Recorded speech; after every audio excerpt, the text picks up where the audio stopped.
Hi అండి, welcome back to my channel.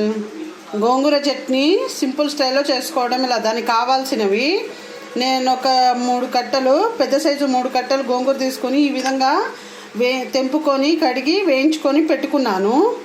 1 cup పల్లీలు, పచ్చిమిర్చి, అందులో జీలకర్ర వేసుకొని వేయించుకున్నాను. పల్లీలను కూడా వేయించుకున్నాను. 1 పెద్ద సైజు ఉల్లిపాయ, సాల్ట్ అండి. ఇప్పుడు మిక్సీ పట్టుకుందాము.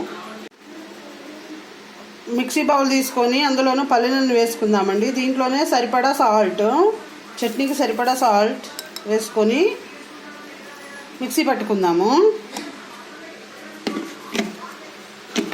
మిక్సీ పట్టాక చూద్దాం. ఈ విధంగా మిక్సీ పట్టుకున్నాక అందులోనే మనం వేయించి పెట్టుకున్న పచ్చిమిర్చి అని వేసుకుందాము.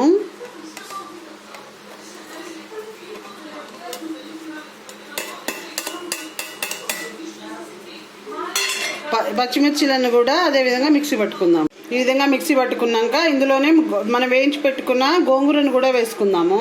ఈ విధంగా మిక్సీ బౌల్లో వేసుకొని వీటిని కూడా మిక్సీ పట్టుకుందాము. పట్టాక ఈ విధంగా మిక్సీ పట్టుకోవాలి. ఇందులోనే మనం కట్ చేసి పెట్టుకున్న ఉల్లిపాయ ముక్కలు కూడా వేసుకుందాము.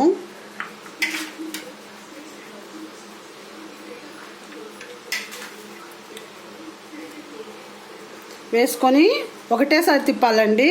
తిప్పి బంద్ చేస్తే గోంగూర చట్నీ రెడీ అండి. ఈ విధంగా చేస్తే వేడి వేడి అన్నంలోకి నెయ్యి వేసుకొని తింటే చాలా బాగుంటుంది. తప్పకుండా ట్రై చేయండి. ఎలా వచ్చిందో కామెంట్ సెక్షన్లో కామెంట్ చేయండి.